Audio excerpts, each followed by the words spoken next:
Hello. Is everybody there? We're just going to take 1 second to make sure everybody's all together here. Make sure technically everything's working. I'll start talking seriously in a minute.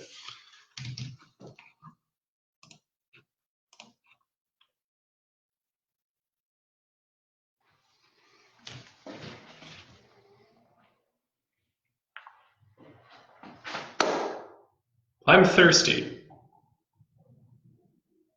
but I don't think I'm going to start drinking wine yet. I'm going to go get a sip of water. Just give me one moment.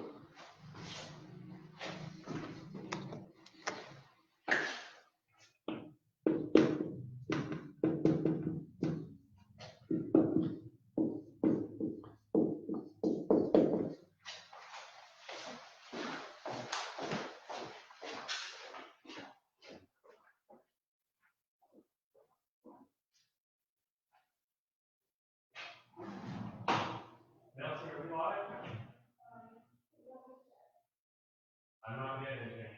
No feedback. Post a comment if you're on. Good.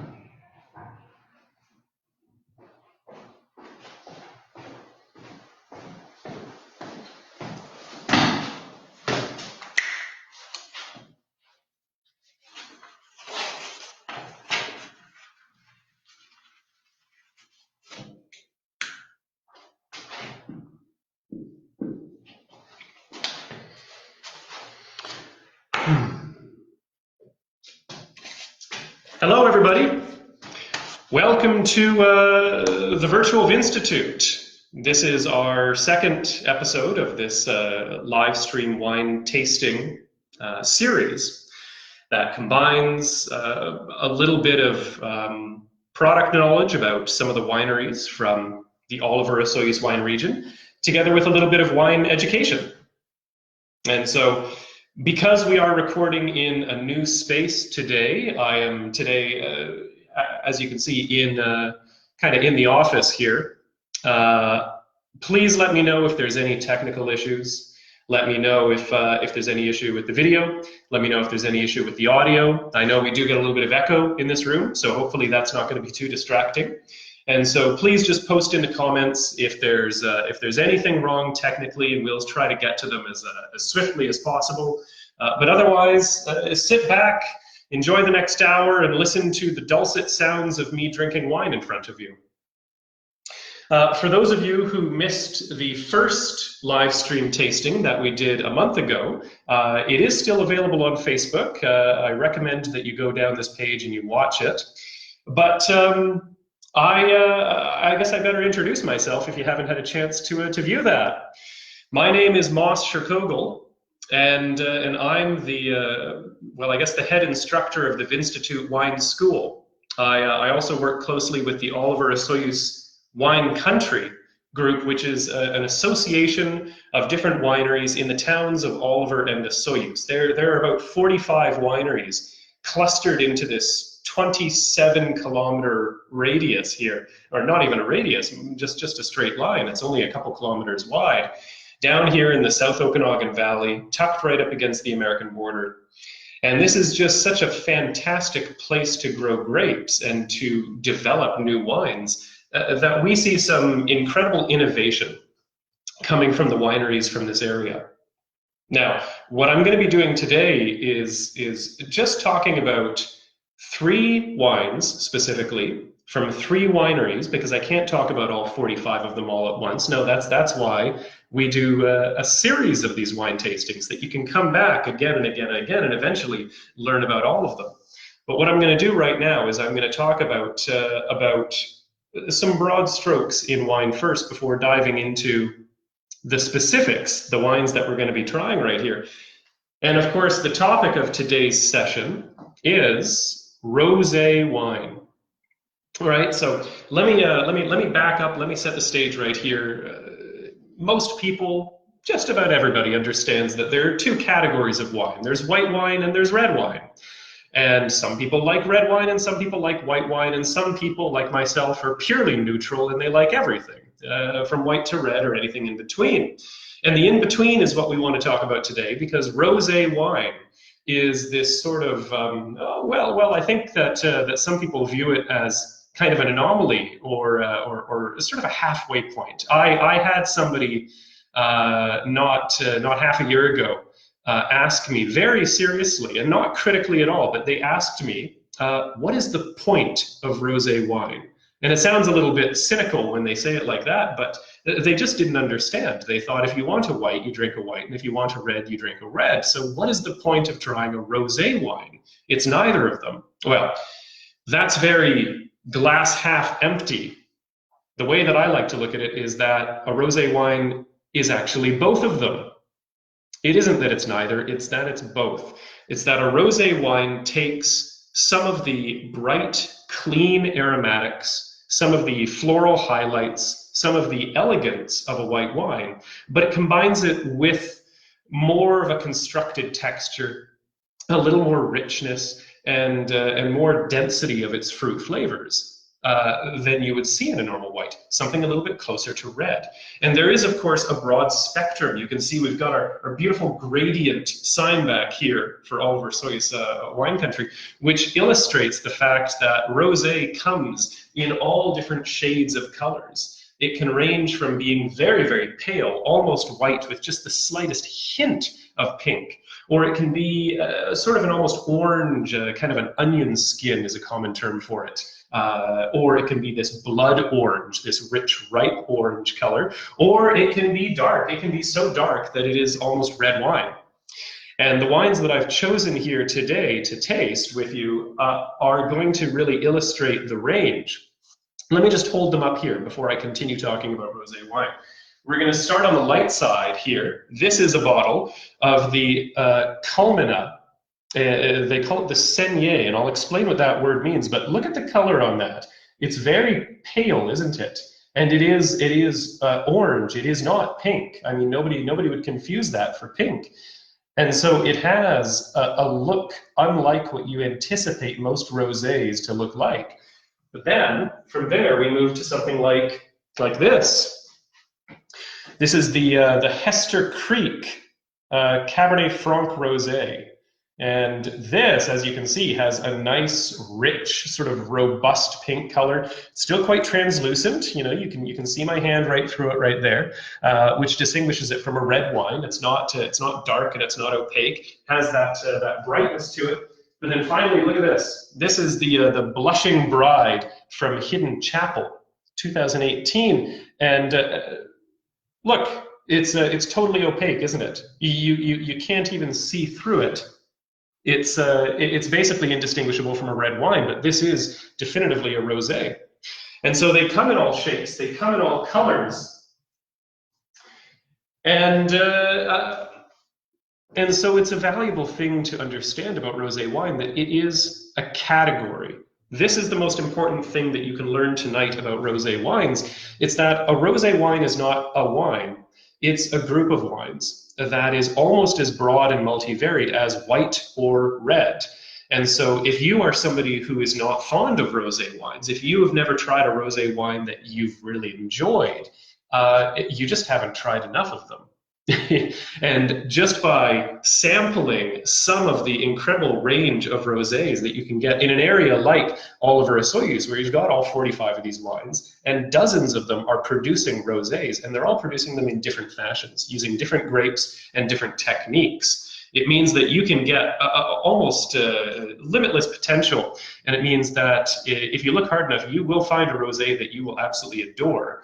And that's just assuming that you don't find a dozen that you adore, or 100 that you adore. So what I want to do before I start actually talking more detail about the wines and tasting them in front of you while you sit helplessly at your computer and watch me enjoy myself in front of this camera, is I want to talk about how rosé is made and the ways in which rosé is different than white wine or red wine. So I'm just going to my whiteboard. Doesn't matter where I go. I've always got my whiteboard. I love my whiteboard. So rosé wine. Rosé is made, to put it simply, by taking red wine grapes and treating them like white wine. That is the easiest way for me to describe it. There's obviously a lot more nuance to it than that. But last month when we did this Virtual Vinstitute, I talked about the difference between making white wine and making red wine. To make white wine, you harvest your grapes, okay? You harvest your cluster of grapes, you press them so that the juice goes into a tank. That's the press right there. There's the juice, there's the tank. And then you allow it to ferment with some yeast, and then pretty much you throw it into its bottle. And you've got a white wine. It's not really that complicated. Sorry, I shouldn't say that because I need to build up the genius of all the winemakers in this area. It's massively complicated. And in truth, it actually is massively complicated. I'm not just playing that up. But in terms of the sheer steps you go through, it's relatively easy to follow and understand on paper. Now, to make a red wine, you harvest your grapes, and then, and this is critical, instead of just pressing the juice out, to make white wine, you do a clean press so that you get that clean extraction of just the juice. No contact with the skins or with the seeds, just the juice. With red wines, however, you mash everything down so that you have your vat full of skins, seeds, pulp, juice, everything all together.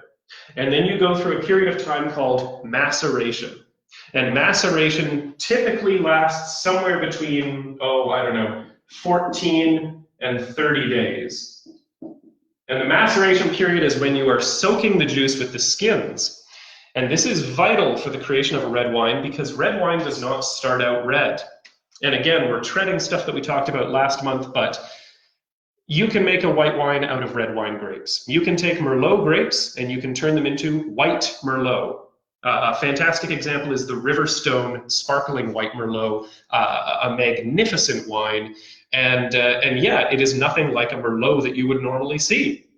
So what we have are two different types of wine, separated mostly by how you treat the grapes. It isn't a fundamental difference between Merlot and Chardonnay on a base genetic level, although they do have their own differences. Instead, it's a manufacturing difference. We soak the skins to get red wine by absorbing the flavor, the tannin, the color, and all these other kind of characteristics that lend texture and body and richness to make a red wine.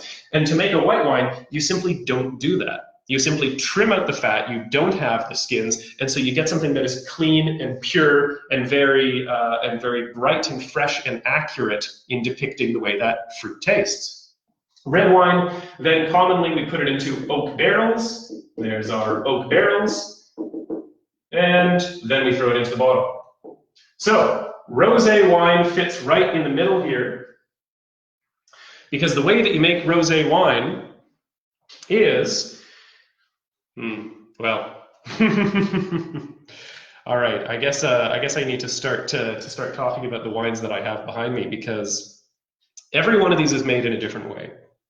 And so let's start with the way that is most common. Okay, that makes sense.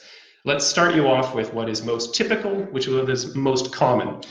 And so the most common method of making rosé wine is what's commonly just called skin contact. Skin contact, or sometimes cold soak is another term that winemakers can use. But skin contact rosé means you harvest red wine grapes. Okay, so you're starting with these right here. You've got your Cab Sauv, you've got your Merlot, or in the case of the wine that we are going to be talking about first, you have your Cab Franc.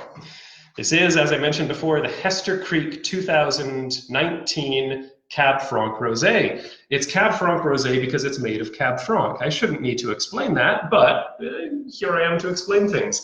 So, with the Cab Franc Rosé, you harvest your Cab Franc. Now, this is wine grapes that you would usually use to make red wine, and delicious red wine, I should say.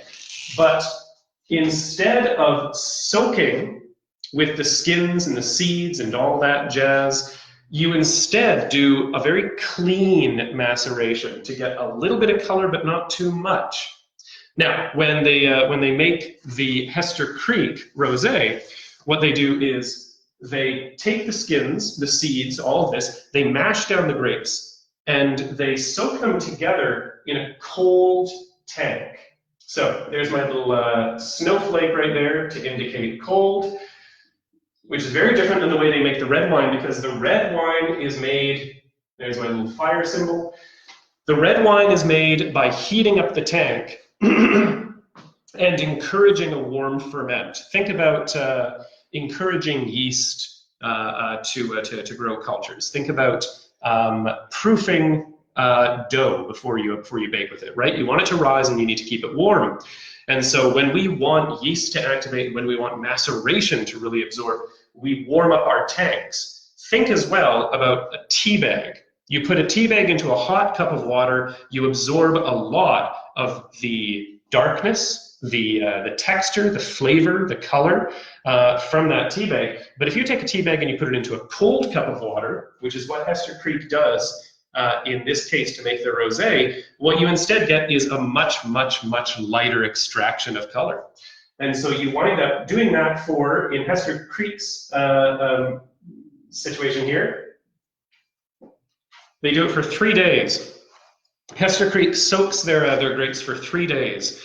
And the regular Cab Franc that they're making side by side with it will probably be soaked close to 30 days. And so they'll spend 10 times as long soaking the grapes to make their red wine than they do to make their rosé. And you can see that the color on this, I mean, it isn't nearly as pale as, say, the Culmina was, right? There is some darkness to this. So you might think, okay, well 10 times longer, right? 27 more days, does it really get you that much more color? It gets you more color, yes, but it also gets you a lot more flavor. Once again, going back to tea, think about this as rosé is a pot of tea that is only steeped for 30 seconds. You're going to get some of the flavor of the tea, and you're going to get some of the color, but not nearly as much as if you steep it for the entire 5 minutes. But the difference between tea and wine is that wine grapes start with flavor. Water doesn't. You need the tea leaves to do that. I'm getting off on sort of a side tangent with this tea, aren't I? Let me try to get back to it. Anyways, what we do here to make the Hester Creek Rosé is you cold soak for 3 days. Then you extract the juice from the skins. You press them off very, very, very gently. You don't want to smash the skins. You don't want to crush the seeds. You don't want to release any bitter tannin into the wine. And so you very gently press that off. You separate the juice that now has this coloration to it, and you put it into a separate tank to then ferment. And that prolonged fermentation takes it's about 20 days or so. Let's do another 20 days. And then after that point, pretty much, you clarify it, you can throw it into a bottle. It doesn't take a huge amount of time to make rosé, which is why spring is such a good time for rosé releases. This is a fantastic opportunity right now for everybody to get their hands on some of the rosés that are coming out into the world from all these wineries around Oliver Osoyoos. You're getting lots of rosés being released that were harvested back late last year. Sometimes call it September or October, maybe even the beginning of November. Some red wine grapes get picked, and then they're processed over the course of a couple of months, and then they're stabilized in tank, and then they're bottled right around now, which means that you can get some hot off the presses, brand new, nice, fresh rosés. Now, the Hester Creek Rosé, this is one that is extremely hot off the presses, so much so that it may actually still be on the presses as we speak. This is a wine that currently, if you want to get your hands on one of these, you can get it at sort of select liquor stores. There's a number of different liquor stores, actually not even just within this province, but outside of the province as well. You can look around and you can find this wine, but it's in such hot demand. And I was chatting with my friend Sarah up at Hester Creek, and she said that they weren't able to get enough glass to do all the bottling in one run, which means that they bottled a bunch, they sent it out to the liquor stores, and they ran out, which means that they're bottling more right now. And she says that it will probably be available early June. On the website it says June 10th. So June 10th is when this will be back in stock at the actual winery itself. And of course, we always encourage you to order directly from the winery because wine is a low margin industry and we always want as much as possible to go back to the actual winemakers, the actual wineries themselves. But right now, if you want to get a bottle of this, check out your local liquor store. Find out if they have this. And this is a relatively inexpensive bottle of wine. This comes in after tax at about $21. And this is 2019, like I said, hot off the presses. So once again, have a look at the color. I know it's a little bit tricky for you to tell in these conditions right here, but beautiful coloration on this wine. In fact, I'm going to do a little bit of camera work here. Just bear with me for one moment. I know that they tell you not to do this with live streams, but the best way to tell the color of a wine is to spill it all over the table. I was looking at the camera feed and not the wine. The best way to tell the color of a wine is to tilt the glass like that, and to have a look at the color of the wine with white in the background. Because when you hold it up the way that I was doing before, it looks much darker, doesn't it? In fact, it might even look like a light red wine, like a Pinot Noir. But then when you look at it down here against the table, you see it's actually much more pale, isn't it? Right? And that's kind of the sign of the rosé, that this is a little bit lighter than you would expect to see from something like a Pinot Noir. I can't believe I spilled like an ounce of that out. So let's go ahead and let's taste it, shall we?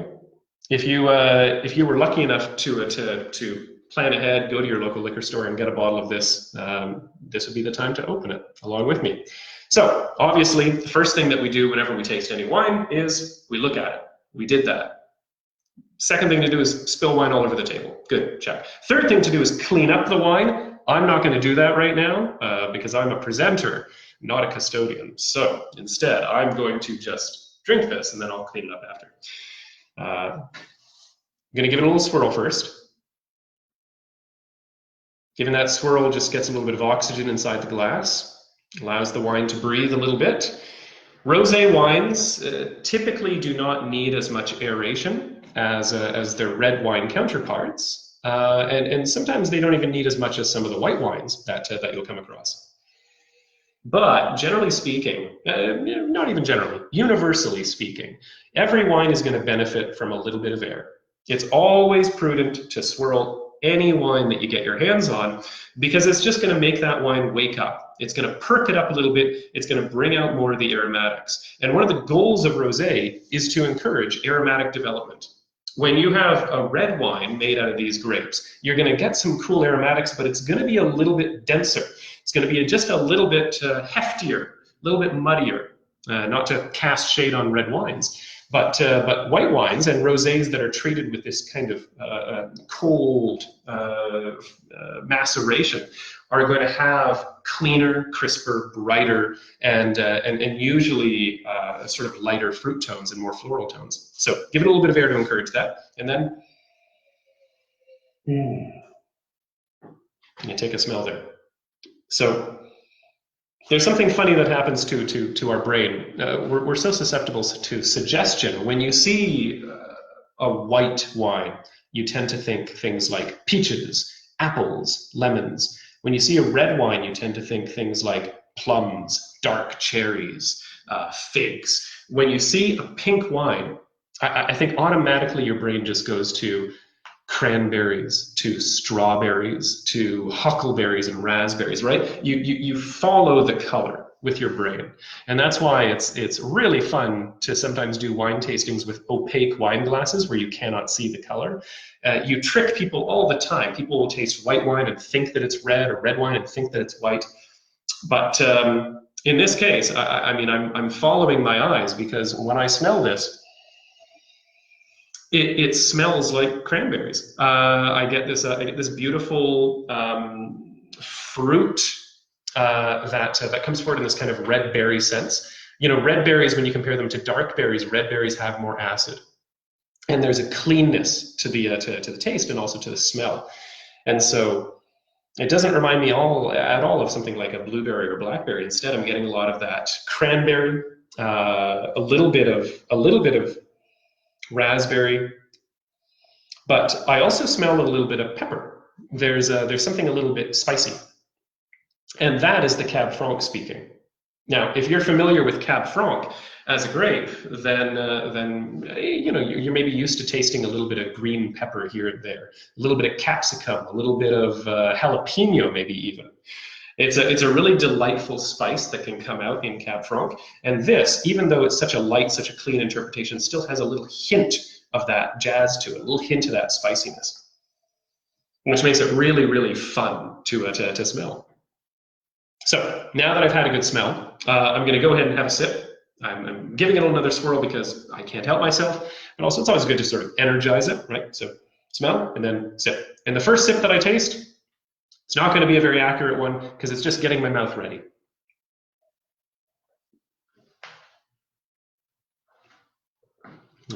Most riveting part of the live stream.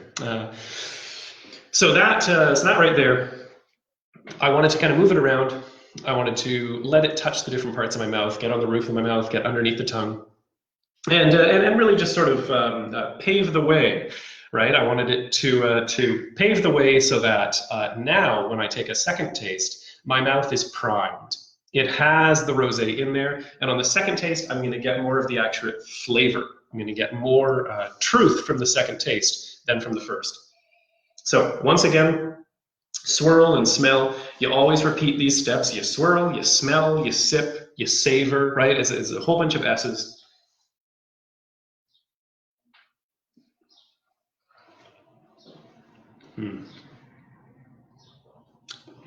That's lovely. So, what does it taste like? It tastes, well, again, it's a very, I'm missing the word right here. The wine is truthful because the smell matches the palate. Sometimes wines will be surprising. They will sneak up on you. They'll smell like one thing, boom, they'll taste like another. This wine right here tastes exactly like it smells. I'm getting that cranberry. I'm getting that rich, bright fieldberry fruit. I'm having more strawberry develop right there, and again I'm getting that little hint of spice, but it comes in on the finish.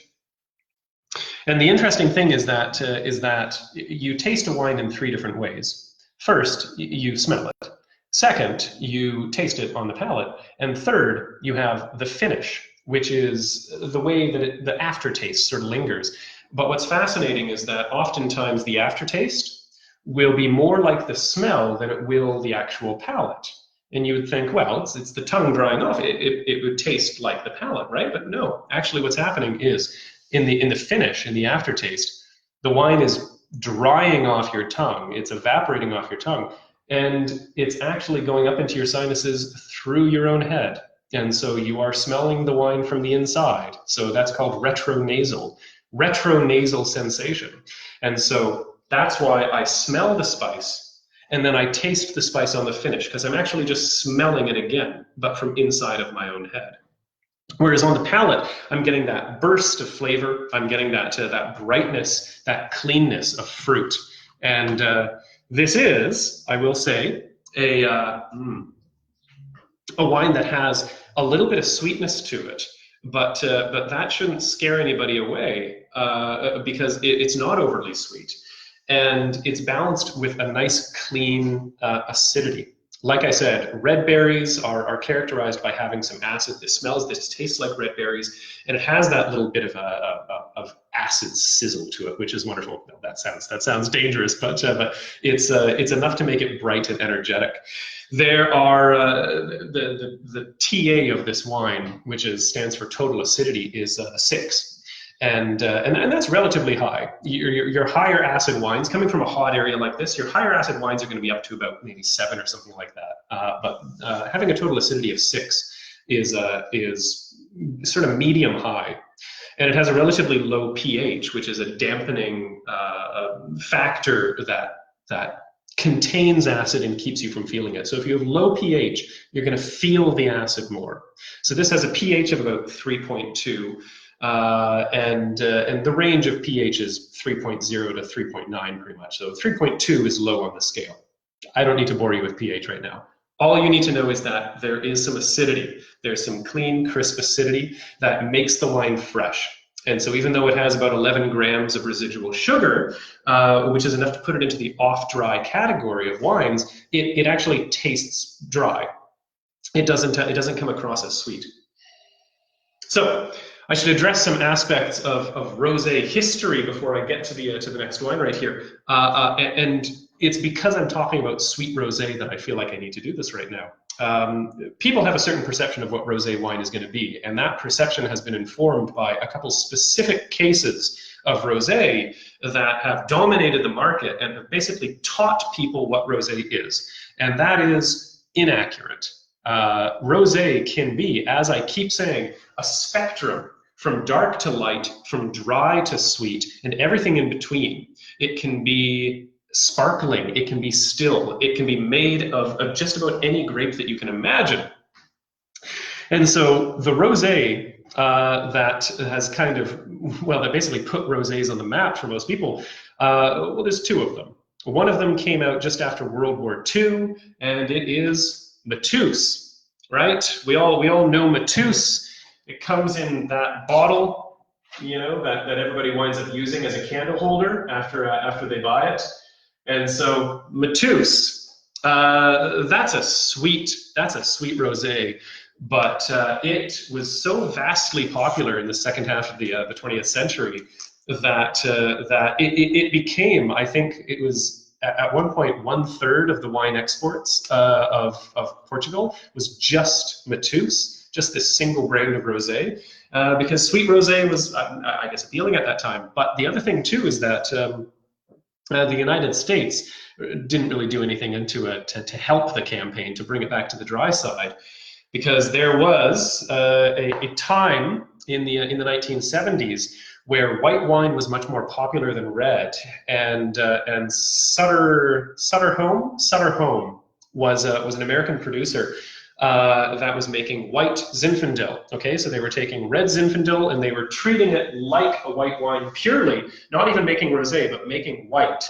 And then in 1975, the winemaker had a stuck fermentation where his yeast spontaneously halted. And so he tucked aside the tanks, came back to them a couple weeks later. They had gained more color over that time, and they had frozen the fermentation so that a certain amount of sweetness was locked in. And so he discovered, okay, instead of making a relatively dry white wine, he's made a sweet pink wine. He decided to market it, and then that's how Blush was born. The same people, Sutter Home, they trademarked the name Blush a couple years later, late 70s, and that has become synonymous with the concept of rosé. But sweet rosés are not even close to the norm for rosé. There's a lot outside of that, and so just because a couple of very popular rosés teach us that they tend to all be bubblegum, cotton candy, very devastatingly sweet, does not mean that it is the norm. And so this is the sweetest one that I'm trying here tonight, the Hester Creek, and I don't like sweet wines, but I like this. It's very refreshing.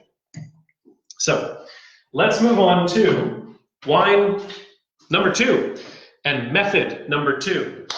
When you are teaching somebody about wine, like I often do, and I ask people, how do you think rosé is made? If somebody is totally brand new to this, what do they usually say? What do you think they say? How do you make rosé wine? Because they don't say all this. What they usually say is, I'm just going to check the comments. No answers, that's okay. You take red wine and white wine and you mash them together, right? That makes sense. How do you make pink? How do you make the color pink? You mix red and white. That's how you do it with paint. That's how you do it with wine, right? Well, no, wrong, actually. In fact, of all the different ways to make rosé, that is the least common. only a tiny sliver of rosé wines are made by blending red and white grapes. Generally speaking, it's red grapes treated with this skin contact method where you do a cold soak and you get a nice clean concentration of aromatics. But the method of mixing red and white, it does have a precedent. Actually, one of the most famous wines in the world, champagne, is made by mixing red and white grapes together. Champagne is made of Chardonnay, white, and then Pinot Noir and Pinot Meunier, and those are both red. And originally, champagne used to be almost entirely pink. And it wasn't until its relatively recent history that it has started clarifying into these sort of crystal clear fashions. Rosé is part of history. It is probably one of the oldest, if not the oldest, type of wine. Or very early winemakers, we're going back to Greek and Roman European winemakers, would make rosé and nothing else. They would just make rosé because at that time water quality was terrible and people drank alcohol just to survive and stay hydrated. And it was understood by Greek and Roman winemakers that if you soaked it longer, you would get more texture, you would get heavier wines, but it was seen as making the wine too abrasive and too harsh. So if you out there watching this are a white wine or a rosé drinker and you don't like red wines, there you go. There, you've got historic precedent on your side. Red wine, too harsh for the dainty bellies of the ancient Greeks and ancient Romans. Instead, they just made rosés.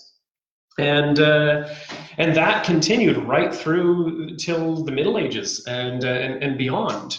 And so for hundreds and hundreds of years, more than 1,000 years, rosé wine was the norm. And it was highly sought after, and pure red wines were actually seen as being lower quality. There's a particular type of wine that was heavily desired in English courts, and it was called, what was it? It was vin d'une nuit, vin d'une nuit, and so in French that is the wine of one night, meaning a single night or a single day of maceration time to make a delicate rosé, and that was seen as being far superior to these heavier red wines, these blends, as the English call them, clarets, these clarets that were made by macerating over longer periods. So anyways, it is part of our history to be making rosé, and this idea of taking red wine grapes and white wine grapes, certainly it fits in there for things like champagne, but champagne has moved away from that pink side and into a more clean, clear side. But it is still something that gets done. It doesn't get done very often. Certain parts of the world, certain parts of France, actually everywhere that isn't champagne, you are forbidden to mix red and white fruit together. But we're not in France, are we? No, we're in the Okanagan. And that means you get wines like this. This is the Blushing Bride from Hidden Chapel, and this is from 2018. And in 2018, Deb and the team over at Hidden Chapel, they produced this wine by mixing together Cabernet Sauvignon, Malbec, and my personal favorite, Riesling. So this is Cab Sauv, Malbec, and Riesling all mixed together. Now at Hidden Chapel, they make a handful of different rosés. They make I think it's 3 different rosés that they make, and they're all very distinct. So I really do recommend that that people try all of them. This particular wine right here, this retails for after tax, it's about $25. There's a killer deal right now. If you go to Hidden Chapel's website and go to their sales page, you can order a mixed case of wine, and it includes one of these Blushing Brides as well as a medley of different whites and reds, and you save about $50 if you buy this particular mixed case. So it's a really good deal. I definitely recommend people check that out because this is a really fun wine. Little personal anecdote: Blushing Bride, right? It has that very sort of wedding-related names. I couldn't think of a fancier way to say that. And this was actually a wine that my wife, Taylor, gave to her bridesmaids at my own wedding. So this has a personal connection for me and my family. It is a really, really lovely wine. And shortly after my wife and I moved here from Vancouver Island, this was one of the first wines that my wife tried and said, wow, holy smokes, that is great. I absolutely love it. And because of the name too, you know, it was a pretty easy shoo-in for her to get for the people involved in our wedding party.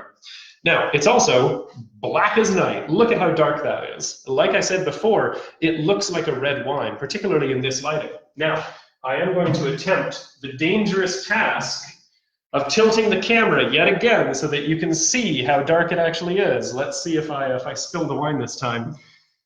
So, you can see that, yeah, compared to the Hester Creek, it is much, much darker. Now, it isn't as purely pitch black as it looks when you hold it up.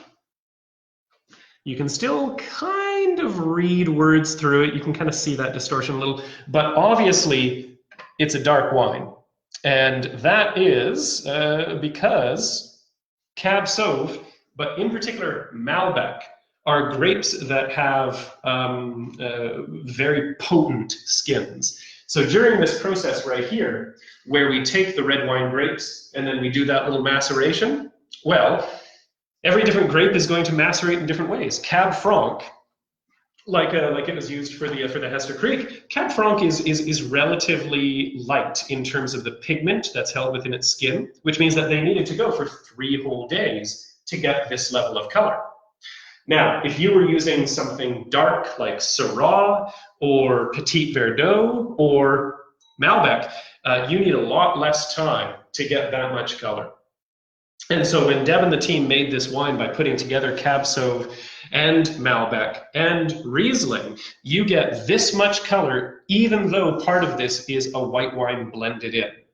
All right, this color isn't coming from 100% macerated grapes. This is a portion coming from a pure white wine, and it's still this dark.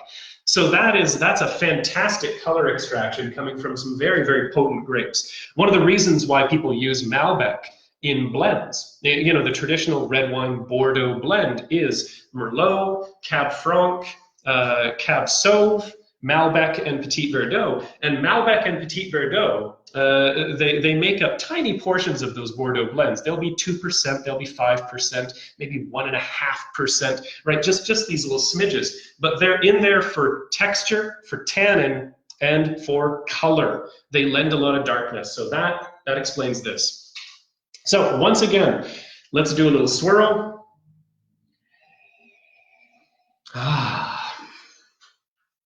I always wonder if I'm going to smell a wine and then just sort of flutter off the ground. I wonder if that's ever going to happen. Kind of like Popeye. I always feel like Wimpy smelling hamburgers, sort of just. Yeah. Okay, so right away, this is super intriguing to me. This is just beautiful on the nose because it has more density. There's something a little bit more hefty. There's something heavier, more earthy in the nose of this wine, as opposed to the very bright, very fruit-forward, really lovely, slightly spicy Hester Creek Rosé. This one here is showing off more of this, the texture, and also more of what you would expect to see from basically accurate Cab Sauv. Cab Sauv can be characterized by sort of a graphite or sort of a gravelly quality, this beautiful earthiness, and that is something I get immediately on this wine right here. Sort of opens up. The more that you swirl it, the more you start to get a little bit of this this fieldberry jam come in as well. Right, you get that little kind of hint of sweetness sort of pop in there just a moment later. Yeah, see, this is why it's so important to just smell your wine. This is why it's so important to just smell your wine. By the way, I just have to establish this. I'm very good at swirling glasses, and I'm very good at tipping them over too. It's just the fact that I'm on camera, I'm looking at this tiny camera, I'm occasionally looking down at the video screen to see what's going on. It's making the wine just fly all over the place. So I look very badly trained, don't I? Well, you can blame all my mentors and all my instructors in the past. So yes, the more that you smell it, the more that you swirl it, the more that you let it open up, the more you start to get these different nuances. And so it goes from being this pure earthy tone initially to now starting to have more of this brightness of fruit. And it is coming on as jam. Jam and jammy, these are really valuable terms to use in winemaking because it represents concentration, right? What is the nature of jam? Jam is fruit that has been stewed down and concentrated. The water vapor has escaped from it so that you have something that is sweeter, more compact, denser. And these are all the sort of notes that I'm getting here. I'm not smelling fresh strawberries. Like when I smelled the Hester Creek, and I'm just going to go back, and it smells so incredibly light and clean and delicate now in comparison.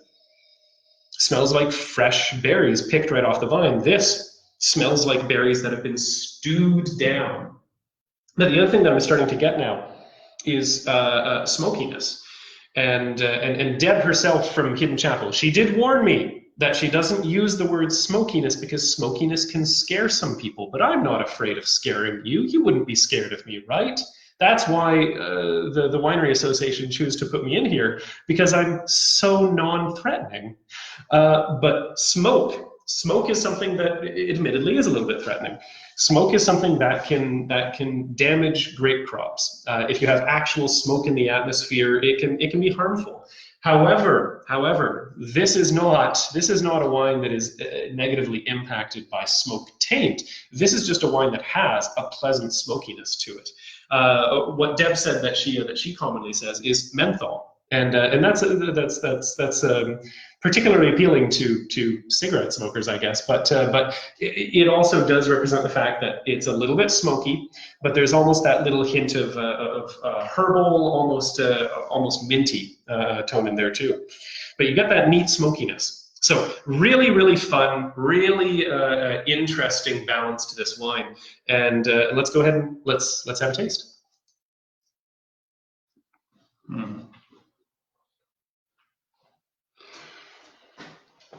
So once again, I sort of chew it up in my mouth. I swallow it.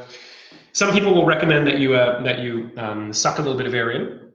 If you want to kind of enhance the wine, you open your mouth and you do a little, and that will aerate the wine while it's on your tongue. It's not strictly necessary. I never teach people to do it when they're in my classes because it's messy. If you're trying to learn how to do it, it's just going to spill all down your chin. Now you are at home, I assume, unless you're having a big watch party at the pub from 6 feet away from the other tables, which is great. Please tell me if you're doing that. But anyways, you're allowed to try it because there's nobody around to embarrass yourself in front of. I can't see you, just in case you were not sure how this whole thing worked. But swirling it around in your mouth, making sure that it touches all the different corners, gets on the roof, like I said, underneath the tongue. It's important for priming up the mouth so that now I can get a better taste.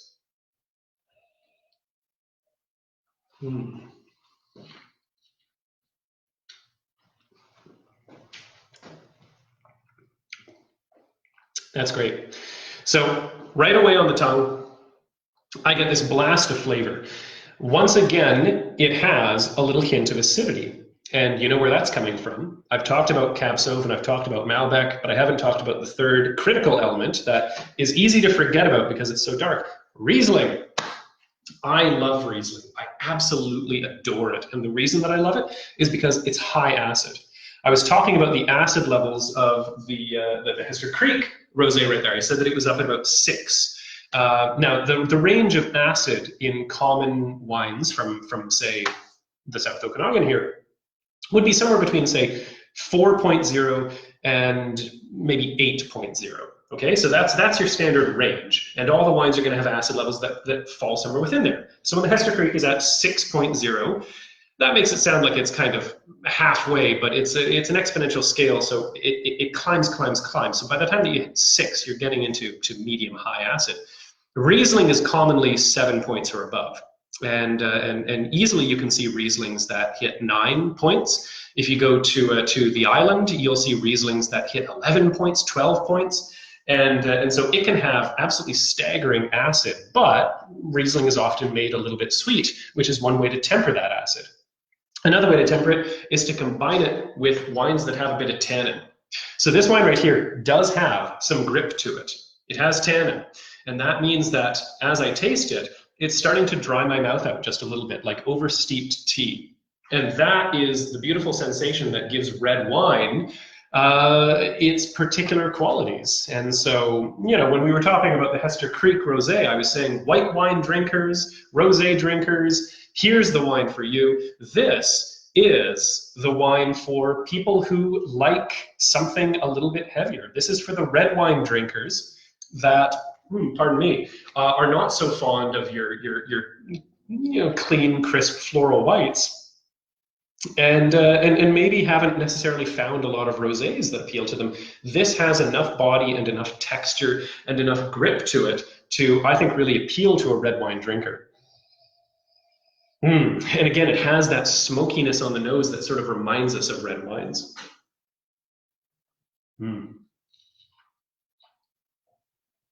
That's nice. That's really nice.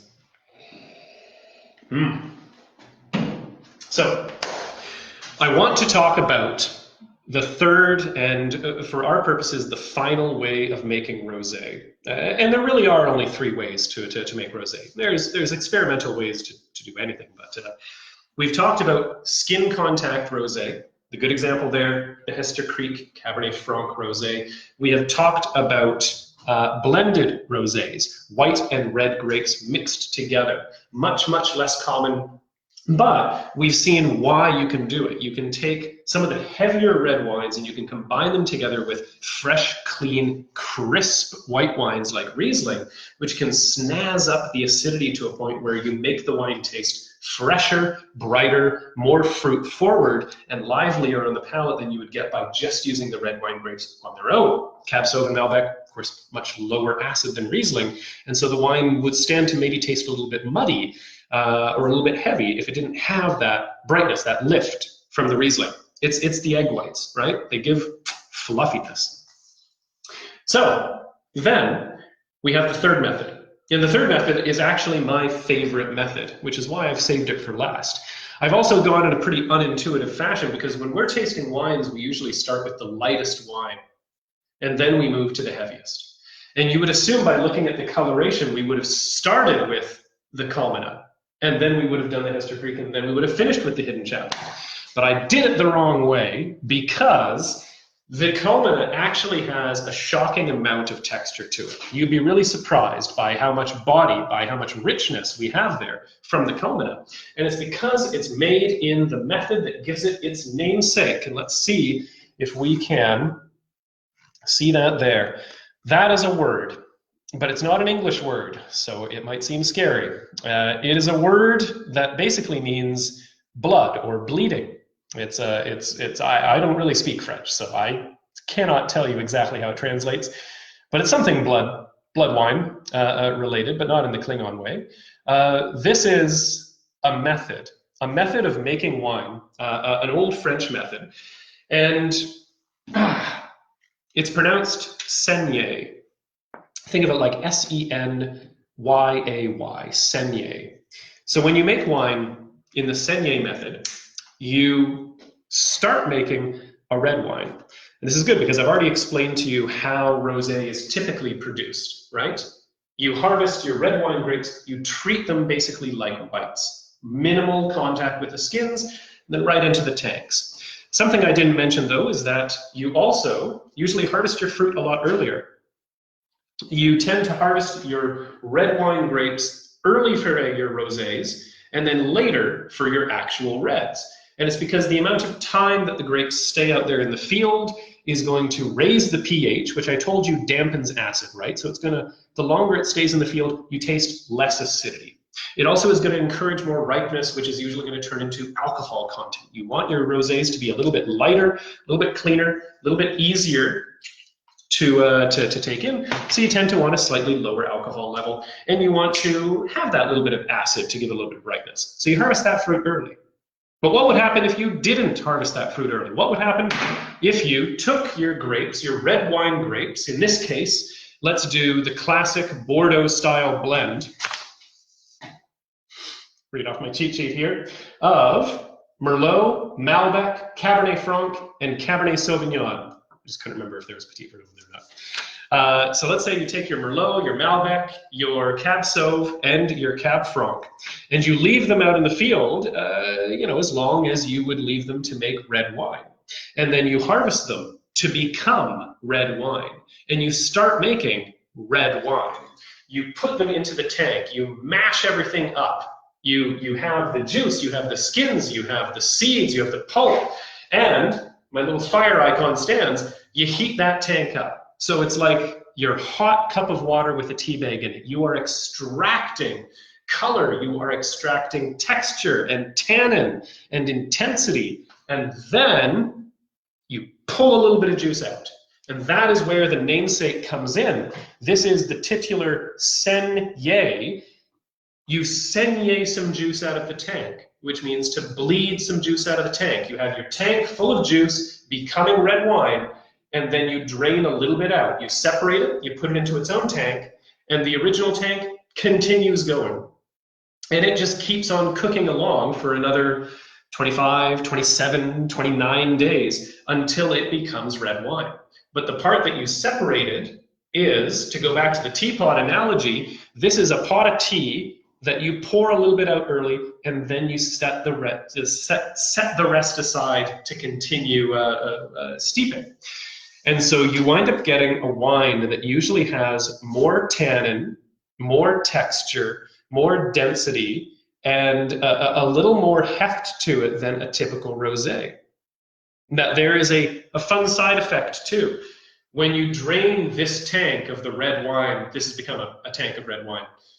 Maybe you picked that up. When you drain a little bit of juice out of this tank, you reduce the liquid level in here, but you still have the same amount of skins, which means that you're actually starting to get more extraction, which means the remaining red wine gets concentrated. It becomes even more potent than it would be before. So making a Saignée wine, a Saignée rosé, gives you two wines out of one crop, and both of the wines wind up more potent and more concentrated than their counterparts normally would have been. As a result, Saignée wines are sometimes viewed as afterthoughts. Sometimes they are interpreted as things that a winemaker will do after they've harvested their grapes. They start their fermentation, and then they say to themselves, we want to concentrate this a little bit. Let's drain a bit of juice out so that we can get more concentration. And once we've drained the juice, we may as well make a wine out of it. And truthfully, that is how some Saignée wines come into being. They are basically happy accidents created by the fact that the winemaker wanted to intensify their red, and so they pull a bit of juice, and they get a Saignée. But I shouldn't be, lovingly patting the bottle of Culmina Saignée while I'm saying that, because this is a deliberate wine. This is not an accident. The Triggs family, the owners of Culmina, and the whole team up there, they're making this on purpose. And rightly so, because it's an absolutely beautiful wine that has a remarkable amount of structure, considering how light it looks. Now, that lightness, that particular color, is just a side effect of what grapes are being used to create it. It's primarily Merlot. Again, let me go back to my cheat sheet so that I make sure that I get the numbers correct. It's 53% Merlot, it's 25% Malbec, 16% Cab Franc, and 6% Cab Sauv. And it was obviously not given nearly as much time as something like the Hidden Chapels right there, or even the Hester Creek. It was relatively swift instead, and so that means that you wind up getting something that has that lighter color, but has a deceptive amount of intensity to it. Now, I have to show you this. I peeled off the capsule, right? Look what we have underneath. Isn't that beautiful? It's a little glass stopper. And after you're done using this bottle, you can keep it for vinegar or whatever. Lovely, beautiful little glass stoppers. So That's just a fun little bonus from Culmina. This wine also retails for about $25 after tax. I always like to work after tax. I was not a fan. What was it, maybe 6 years ago when the BC Liquor Board changed the pricing model so that you reflect things before tax. I always like honesty. I'm an educator. I want people to learn things and so on. Always try to show the prices after tax, all things in. So look at that. Beautiful. You know what this looks like? This looks like something else that I love, orange wine. This looks like orange wine. It isn't orange wine. Do you want to know what orange wine is? Do we have time? It's 8 o'clock. I told you I'd be done by now. Fine, all right, I'll tell you what orange wine is. Orange wine is reverse rosé. I don't have any here today. Maybe I'll bring one in at a later session, but orange wine is reverse rosé. You take a white wine grape and you treat it like a red wine. Instead of a red treated like a white, you take a white wine grape and you soak it on its skins, which is weird and wacky, and you get something that is usually very funky, but it kind of looks like this. So let's have another look right here. Oh yeah, see, look at that. It's very, very pale. It's easily the lightest of the different colored wines that we have looked at here today. And yet, like I said, it's deceptive. It's a little bit surprising what you get once you start tasting it. So first of all, let's take a smell. And again, you look at the light color and you think to yourself, oh, it's going to be delicate, it's going to be floral, you know, it's going to be maybe a little bit mellow, but there's a beautiful sort of almost musky floral tone to it. There's sort of dandelion, this sort of stemmy herbal tone that is, sorry, stemmy is sometimes seen as a negative thing, but it's quite lovely, very nuanced.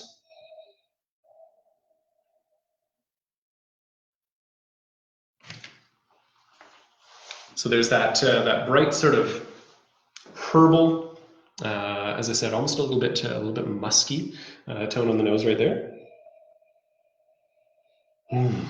The fruit is a little bit more sort of apricot, stone fruit maybe.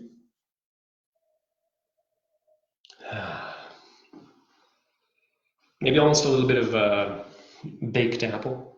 Just a hint.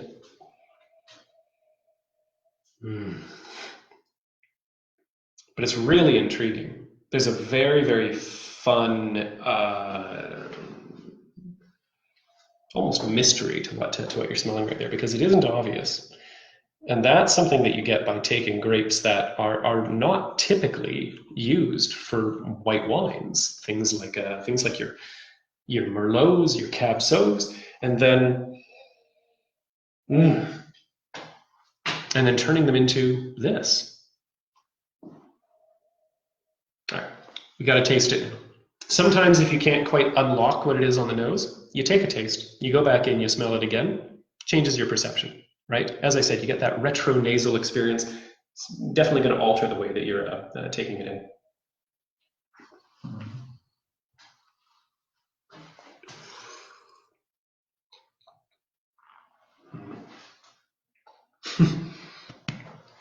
Sorry, I forgot that I'm just drinking this wine. I'm in the office, and I'm the only person here, but I'm still trying to be sanitary and show as much hygiene as possible. So I decided not to use a spittoon today. But I'm so used to taking a sip of wine and then reaching for my spittoon. I'm really glad that I didn't just follow through and spit all over my desk.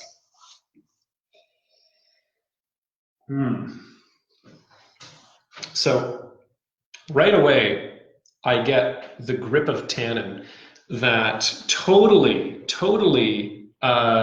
belies the color of this wine.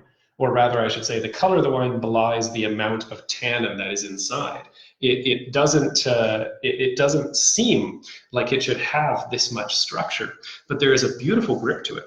And actually, this actually does remind me of some orange wines. It has this lovely sort of texture tannin together with these crisp, light, almost tangerine fruit tones. There's a little bit of this, maybe not tangerine, clementine. There we go. I have to adjust my orange a bit because it isn't your really juicy, intense sweet orange. Mm.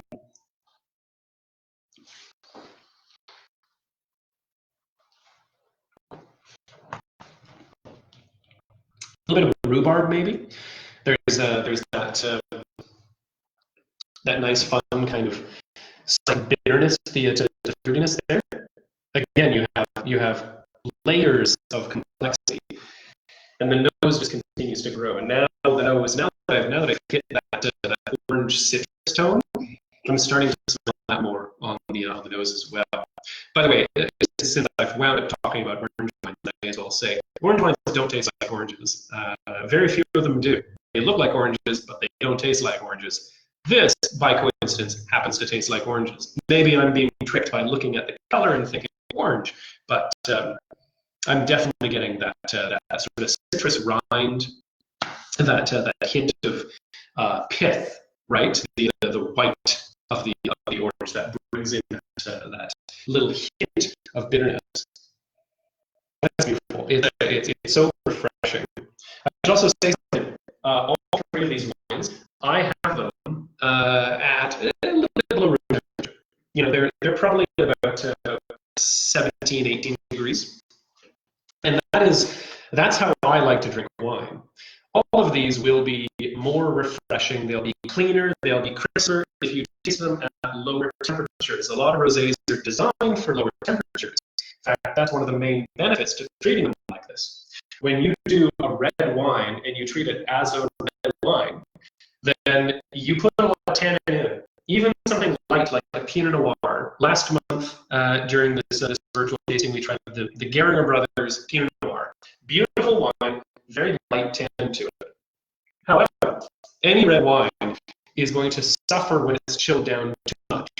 The Gehringer Brothers Pinot tastes quite nice when it's a little bit cool, but if you chill it down too much, the tannin becomes harsh and abrasive. And you take something like Cab Sauv, Malbec, Merlot, Cab Franc, and you chill those down, you're going to get something really buff, really fruity beastly.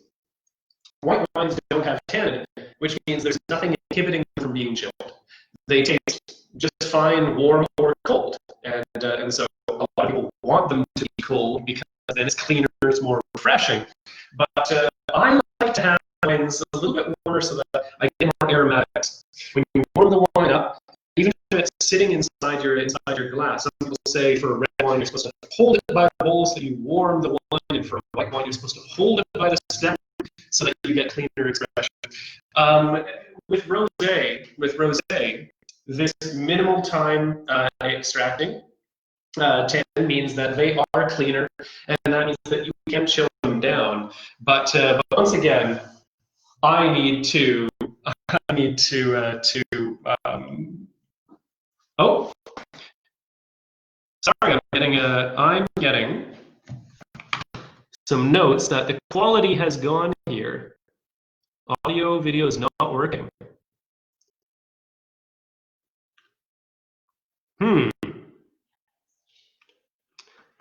Well, you know what I might do, because we've just gone over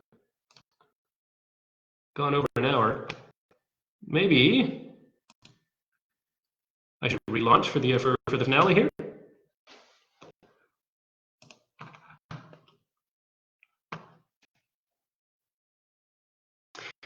Maybe we're going to close the feed down, open it back up for the last 5 minutes. I mean, I'm basically done anyways, so should we relaunch? Okay, we're gonna relaunch it, okay? Just give me 1 minute, we're gonna shut this down, we're gonna launch a new live video,